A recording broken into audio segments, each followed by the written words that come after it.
Então, vamos lá, né? Então, o canal radicular é radiolúcida, a câmara pulpar é radiolúcida e o espaço do ligamento periodontal também é radiolúcida. Então, a alternativa certa seria a letra C. O esmalte é radiopaco, o cemento é radiopaco e a dentina também é radiopaca, né? O espaço do ligamento periodontal é radiolúcido, só que a lâmina dura e a dentina são radiopacas, então não é a letra E. Tudo bem? Sim. As fossas nasais são estruturas em par, localizadas na porção anterior da face e delimitadas pelas duas maxilas e pelo septo nasal. Sobre a anatomia da fossa nasal, é correto afirmar que sua parede superior, junto com a parede anterior do seio maxilar, forma uma estrutura denominada Y de Enes. Não é, né? É a parede inferior, o soalho da fossa nasal, junto com a parede anterior do seio, que forma o Y de Enes. Sua imagem radiográfica é radiolúcida e homogênea, ou seja, não há variações de densidade. Tem variações de densidade sim na fossa nasal, né? Porque ela tem estruturas discretamente radiopacas, que são os cornetos. Então, a gente não vê ela com uma aparência homogênea, né? Tem a parte mais radiolúcida e uma parte discretamente radiopaca, que são os cornetos. Só é possível visualizá-la em radiografias oclusais e panorâmicas. Não, né? A gente mostrou a fossa nasal nas radiografias periapicais amplamente, né? Nas radiografias de incisivos, nas radiografias de incisivos centrais, de laterais e de caninos, né? E a gente vê também, a próxima, uma questão à frente, que a gente vê o soalho da fossa nasal nas periapicais de premolares superiores também, né? Não é possível ser avaliada nas radiografias de incisivos centrais, né? Eu acabei de falar que é sim, e a alternativa certa é possível visualizar seu soalho nas radiografias periapicais de premolares superiores. A gente mostrou também, né? O soalho da fossa nasal nas radiografias periapicais de premolares.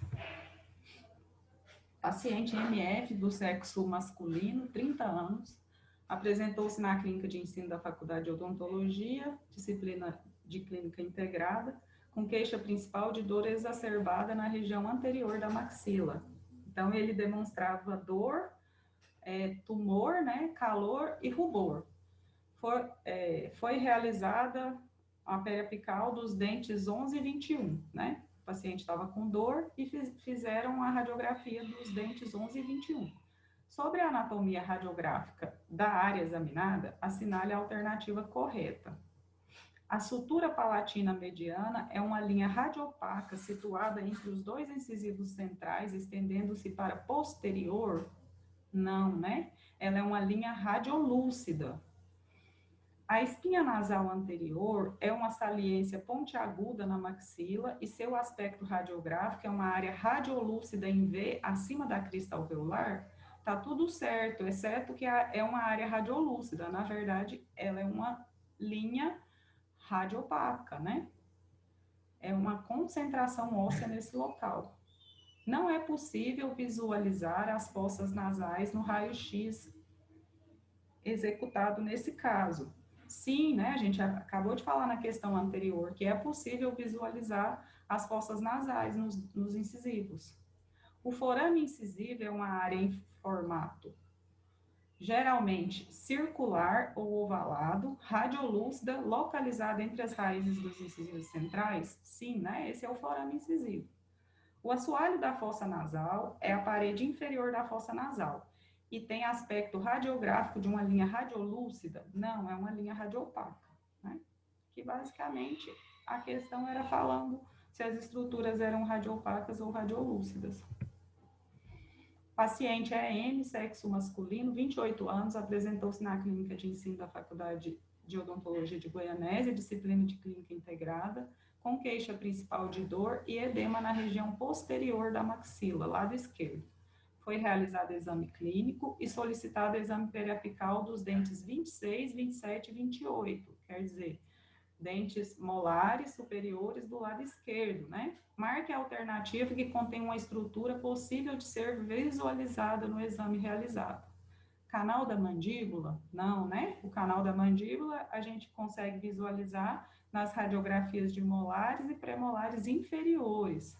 Forame mentual. Geralmente o forame mentual ele está localizado próximo aos premolares inferiores, então a gente enxerga nas radiografias de premolares inferiores, às vezes na de canino inferior e às vezes na de molar superior, mas a radiografia de excelência para enxergar o forame mentual é na de incisivos, né? Falando de radiografias periapicais, né? O seio maxilar, sim, né? O seio maxilar está localizado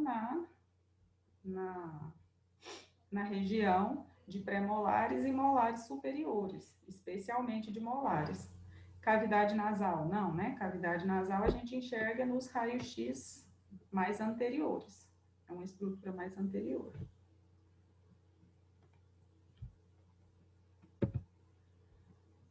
Radioproteção são um conjunto de medidas tomadas tanto para a proteção dos pacientes quanto para a proteção da equipe profissional, tendo em vista a possibilidade de efeitos deletérios ao organismo com potencial gravidade, né, causada pela radiação. Para ser colocada em prática, a radioproteção deve obedecer a alguns princípios orientadores. Marque a alternativa que contém os princípios orientadores da radioproteção. A aplicação não é princípio orientador da radioproteção. Justificativa e limitação da dose, sim. Justificativa, limitação da dose e irradiação. Irradiação não é. Aplicação, justificativa e irradiação. Irradiação não é. Otimização, irradiação e aplicação. Aplicação não é, irradiação não é. Justificativa. O que é justificativa? É a gente solicitar um raio-x, né, quando houver estrita necessidade, aquele princípio de Alara, né, a gente submeter o paciente só em caso de necessidade, submeter o paciente a exame radiográfico, né, então, toda vez que eu vou fazer uma radiografia, eu vou perguntar para quê, né, para que eu vou fazer, qual informação a radiografia vai me dar. Otimização, realizar o meu trabalho com a menor repetição possível, né, dos exames, fazer tudo de forma que eu não repita as imagens, tanto no processo de captura, quando eu estou usando a técnica, né, a técnica, escolher a técnica certa, o aparelho certo, que vai me dar a melhor imagem com a menor radiação, e também na hora de processar esse raio-x, processar ele de uma maneira que evite repetições. Limitação da dose é mais relacionada aos profissionais, lembra? Que a gente não fala em limitação da dose para o paciente. Por quê? Porque se o paciente necessita da radiografia, a gente vai fazer de qualquer maneira. Se aquela radiografia vai me dar a imagem, eu preciso fazer, né? Então, eu vou limitar a dose em relação ao paciente, ao profissional de saúde. Quando um paciente é submetido a um exame radiográfico, o raio-x atravessa as diversas estruturas da face e atinge o filme, produzindo uma imagem latente, que deverá passar por um processo que visa transformá-lo em uma imagem visível, através da ação de substâncias químicas, obedecendo uma sequência de utilização dessas substâncias. Então, quando a gente vai processar esse raio-x, a gente precisa de uma sequência lógica, né? Então, marque a alternativa que contém uma sequência correta do processamento radiográfico.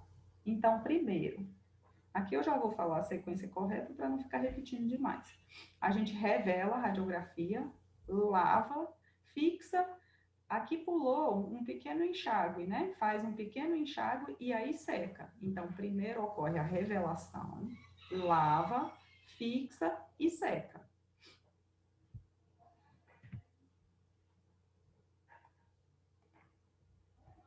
A radiobiologia é o ramo da ciência que estuda os diversos efeitos das radiações ionizantes sobre as células e tecidos vivos.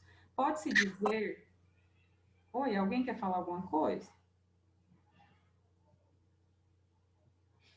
Pode-se dizer que, desde os primórdios da descoberta da radiação, verificou-se que essa poderia promover mudanças no meio celular humano, podendo causar danos ou ser usada com finalidade terapêutica, sendo seus efeitos chamados de determinísticos ou estocásticos.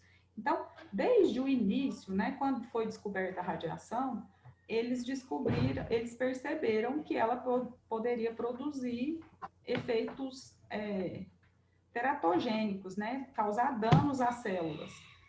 Tanto é que as pessoas, as primeiras que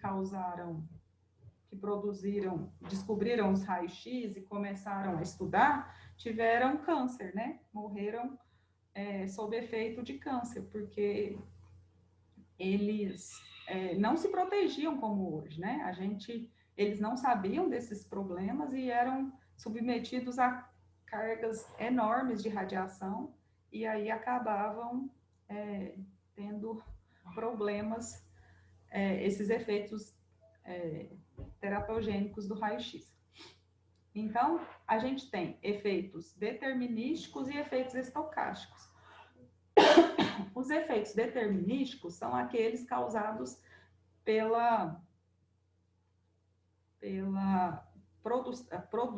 quando o paciente é submetido à radiação terapêutica, né? Aquela radioterapia.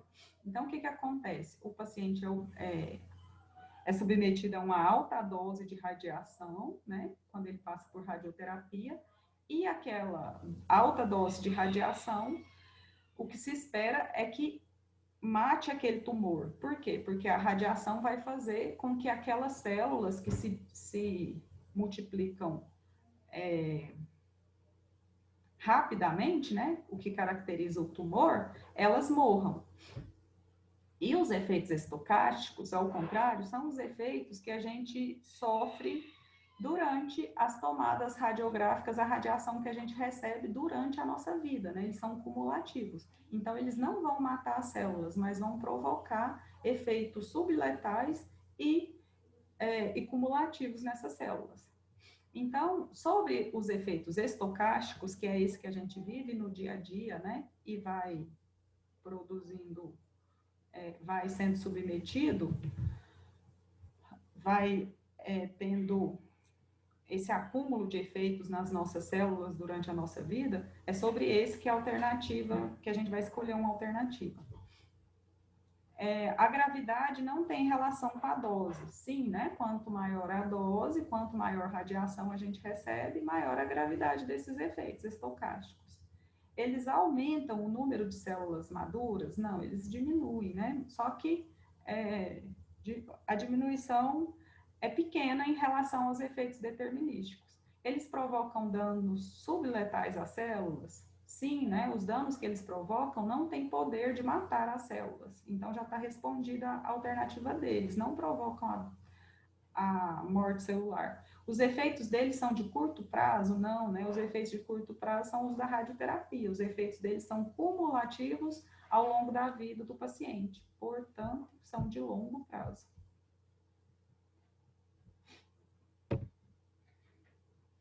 Sem a menor sombra de dúvidas, a radiografia periapical é a técnica mais amplamente utilizada em odontologia, tanto por sua facilidade técnica para captura e interpretação, quanto por suas indicações, né? As radiografias periapicais têm uma ampla gama de indicações.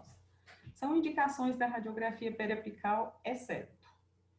Aqui já está na letra A, né? Avaliação da ATM, então a radiografia periapical utiliza um filme pequeno, né, intrabucal, então esse raio-x não tem o poder de alcançar a ATM. Em nenhuma das imagens da radiografia periapical a gente tem acesso à articulação temporomandibular, né? A articulação temporomandibular fica mais superior aos dentes, então ela não consegue atingir. Então, a radiografia periapical se propõe à pesquisa de cáries tanto em dentes anteriores quanto posteriores? Sim, né? A gente consegue pesquisar cáries através da periapical. Apesar que o raio-x de excelência para a radiografia para pesquisa de cáries em dentes posteriores é a bite wing, mas a gente consegue sim, né? Planejamento cirúrgico de exodontia, sim, né? Vou fazer uma extração, uma exodontia, eu posso planejar essa exodontia através de um raio-x periapical, né? Sempre, como a gente já falou várias vezes para vocês, juntando o aspecto clínico com o radiográfico do paciente. Não dá só para eu ver uma radiografia e planejar a cirurgia apenas pela radiografia, tem que unir, né? O clínico, a anamnese e a avaliação periodontal também, né? A radiografia periapical é muito boa para avaliar o periodonto dos pacientes, né? Como eu disse, junto com o exame clínico, a avaliação endodôntica também, né? Na radiografia periapical, a gente consegue enxergar toda a extensão, tanto radicular quanto do periápice do paciente, e aí fazer uma avaliação endodôntica. As radiografias são um importante auxílio no diagnóstico das mais diversas alterações, especialmente na odontologia. Porém, para que cumpram seu papel com eficiência, elas necessitam ser obtidas e processadas adequadamente. Quando após a revelação de coloquei errado, gente, desculpa, de um filme radiográfico, as imagens obtidas apresentam-se de alta densidade, ou seja, escuras, né? Uma radiografia escura quer dizer, uma radiografia de alta densidade é uma radiografia escura, né? Onde predomina imagens radiolúcidas, né? Mais escuras. O erro pode ser devido a superrevelação, sim, né? Quando eu revelo muito uma radiografia, ela vai ficar escura. Superfixação, não, né? Quando eu fixo muito uma radiografia, lembra que eu contei a história, né? Da secretária que esquece a radiografia lá fixando, de um dia para o outro a radiografia vai ficar branca, né? Então, ela vai ficar mais clara e não mais escura. Tempo de revelação insuficiente. Quando o tempo de revelação é insuficiente, a radiografia vai ficar mais clara. Tempo de exposição insuficiente, não, né? Quando eu irradio muito o paciente, a radiografia vai ficar mais escura também. Subrevelação. Quando eu revelo pouco, a radiografia vai ficar clara também, né? Então, quando tem aqui superrevelação, ou eu expus muito o paciente, irradiei ele muito, ou que aí os fótons de raio-x vão ultrapassar mais os tecidos do paciente, então a radiografia vai ficar escura, ou eu revelei muito aquela radiografia, deixei muito tempo no revelador. São as causas de uma radiografia escura. Uma das técnicas mais utilizadas em odontologia é a interproximal ou bite wing, tanto pela facilidade e simplicidade técnica, quanto pela possibilidade de avaliar uma grande quantidade de dentes em uma única tomada, né? Quando eu faço uma radiografia interproximal ou bite wing, eu consigo enxergar tanto os dentes superiores quanto os inferiores, não em sua total, na sua totalidade, né? De estruturas, eu consigo enxergar as coroas dos dentes superiores quanto as coroas dos dentes inferiores. Então, quando o meu objetivo é avaliar a coroa e não raiz, eu consigo avaliar uma grande quantidade de dentes em uma tomada só. Sobre essa técnica, marque a alternativa correta. Não se prestam à avaliação da condição periodontal. Sim, né? Elas se prestam à avaliação da condição periodontal, sim, porque eu preciso avaliar tanto as coroas quanto a crista óssea alveolar dos dentes, né? Então, uma radiografia bite wing precisa me mostrar a coroa do dente e a crista óssea alveolar. Ela só não se presta à avaliação da condição periodontal quando é uma perda periodontal muito grande, né? Cuja a perda já ultrapassou a porção média da raiz, o terço médio ou a apical da raiz. Aí sim ela não se presta, mas ela se presta sim à avaliação periodontal. São úteis quando, inclusive, ela é a mais indicada quando o paciente tem uma perda óssea periodontal incipiente, né? Uma perda óssea inicial. São úteis quando o paciente exibe abertura limitada da boca? Não, né? Quando o paciente não consegue abrir a boca, elas não são úteis, porque eu preciso de uma abertura bucal para inserir o filme lá na lingual dos dentes. São úteis para avaliar o seio maxilar? Também não, não é o raio-x mais indicado para avaliar o seio maxilar. Inclusive, em grande parte delas, a gente não consegue visualizar o seio maxilar. São a técnica de excelência para avaliar cáries nos dentes anteriores? Não, né? A gente não faz raio-x interproximal nos dentes anteriores. Quando eu quero avaliar cárie no dente anterior, eu faço um raio-x periapical. São indicadas para detectar cáries incipientes em dentes posteriores? Sim, né? Elas são indicadas para avaliar cáries incipientes nos dentes posteriores. Inclusive, são as mais indicadas, mais ainda do que as radiografias periapicais. O exame radiográfico, apesar de ser bastante comum na rotina odontológica, pode produzir danos ao organismo do paciente e seus efeitos são cumulativos. Portanto, são necessárias uma série de medidas para a proteção tanto de pacientes quanto de profissionais envolvidos. Marque a alternativa correspondente a um meio de proteção exclusivo para profissionais. Usar filmes ultra rápidos, né? É uma medida que vai diminuir, né? A gente usar filmes ultra rápidos quer dizer irradiar menos o paciente. Com uma quantidade menor de radiação, quando o filme é ultra rápido, eu consigo uma imagem com a mesma qualidade, né?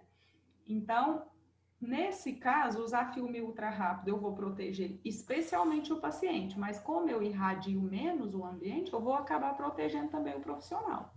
Usar avental de chumbo. Então, esse uso do avental de chumbo é exclusivo para os pacientes, né? Uso de dosímetro. O dosímetro é aquele crachazinho, lembra que eu falei que o profissional de saúde coloca e ele usa durante todo o mês, né, enquanto tá em serviço, e esse dosímetro vai medir, vai detectar alguma radiação que possa ter atingido aquele profissional. Então, o uso de dosímetro é exclusivo para os profissionais. Reduzir as capturas às regiões de interesse. Então, isso já é para o paciente, né? E não para o profissional. Usar telas intensificadoras, que são aqueles ecrãs que a gente colocava nos filmes extrabucais, né? Mostrei para vocês. Então, aquelas telas intensificadoras vão também produzir uma melhor imagem com a menor radiação. Então, também é um meio de proteção para os pacientes. Sabemos que o diagnóstico engloba a anamnese e o exame clínico intra e extrabucal, e é auxiliado por exames de imagem. Sabemos também que em odontologia, as radiografias são meios eficazes e bastante usuais como complemento no diagnóstico, especialmente as radiografias intrabucais, cujas técnicas são de acesso simplificado à maioria dos profissionais, bastando possuir um aparelho de raio-x intrabucal em seu consultório. Sobre os aparelhos de raio-x, marque a alternativa correta. O aparelho possui material de isolamento técnico e elétrico que cercam... É incorreta, né? Eu falei correto. O aparelho possui materiais de isolamento térmico e elétrico que cercam o tubo e os transformadores? Sim, né? O aparelho possui, porque lembra que eu falei que quando a gente dispara o aparelho de raio-x, o que vai acontecer?